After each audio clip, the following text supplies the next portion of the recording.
নমস্কার বন্ধুরা, আশা করি আপনারা সকলে ভালো আছেন। কাকলি কিচেনে সকলকে স্বাগত।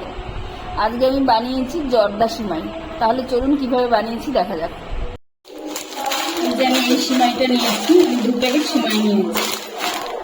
এটা ভাজা সিমাই। সিমাইগুলো প্রথমে আমি একটা প্লেটে ভরে নিচ্ছি। আমি এখানে মেজারিং কাপে 1/2 কাপ দুধ দিয়ে নিলাম। আমি এটা বাতাসা দিয়ে করবো, আপনারা চাইলে এটা চিনি দিয়ে করতে পারেন। এখন আমি 2 মুঠ বাতাসা দিচ্ছি।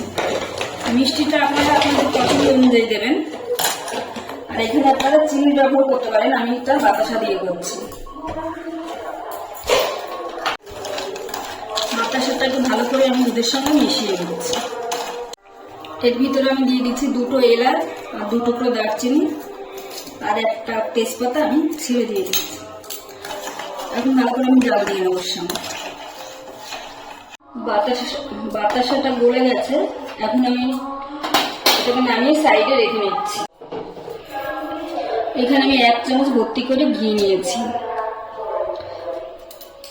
কিছুটা বাদাম নিয়েছি, কাজু নিয়েছি, কিশমিশ নিয়েছি, এটা গার্নিশের জন্য নিয়েছি কয়েকটা চেরি ফল। এখন আমি বাদামগুলোকে ঘিয়ের সঙ্গে ভেজে নেবো ভালো করে। ঘিটা একটু গালিয়ে নিচ্ছি। প্রথমে বাদামগুলো দিয়ে দিলাম, কাজুগুলো দিয়ে দিলাম, কিশমিশটা একটু পরে 1-2 সেকেন্ড এটা নেড়ে নিই। কিশমিশগুলো এখন দিয়েছি আমি।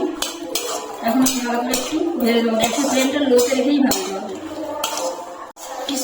কিশমিশগুলো ফুলে গেছে। এখন আমি ভাজা হয়ে গেছে, তার মানে আমি এখন তুলে নিচ্ছি।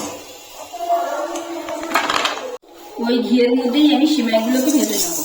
এটা ভাজা সিমাই, তাও একটু ভেজে নিতে হবে।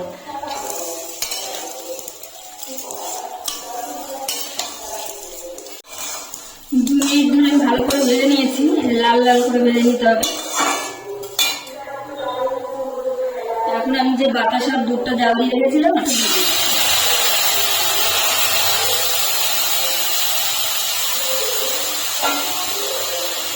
এখানে দুধ কিংবা জলের পরিমাণটা বুঝে দিতে হবে। প্রথমে বেশি দেওয়া যাবে না, বেশি দিলে কিন্তু নরম হয়ে যাবে। এই দুধটা এরকম নিচে পড়ে থাকবে, সেটা উপরে যেন ভেসে না ওঠে, এইটুকুনি দিতে হবে দুধ, এর বেশি দেওয়া যাবে না। আমি 2 মিনিটের জন্য এখন ঢেকে রাখছি। ঢাকাটা খুলে নিচ্ছি। এখন একটু ভালো করে নাড়িয়ে দিতে হবে, ছাড়িয়ে দিতে হবে খুন্তি দিয়ে। এখন একটুখানি আঠালো মনে হচ্ছে, কিন্তু ঠান্ডা হয়ে গেলে এটা ঝুরঝুর হয়ে যাবে। এখন আমি মধ্যে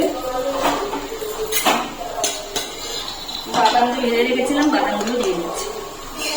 বাদামগুলো দিয়ে ভালো করে নাড়িয়ে নেব। আমি এখন আরেকটু ঘি দিয়ে দিচ্ছি। ঘি দিয়ে একটু নাড়িয়ে চালিয়ে নেব। খুন্তি দিয়ে একটু ছাড়িয়ে দিতে হবে, তাহলেই ঝুরঝুরে হয়ে যাবে। খুন্তি না হয় কাঁটা চামচ দিয়ে একটু এইভাবে করে ছাড়িয়ে নিতে হবে। ঠান্ডা হয়ে গেলে একদম ঝুরঝুরে হয়ে যাবে। এখন আমি নামিয়ে নেব। হয়ে গেছে। এখন আমি প্লেটে নামিয়ে নিচ্ছি।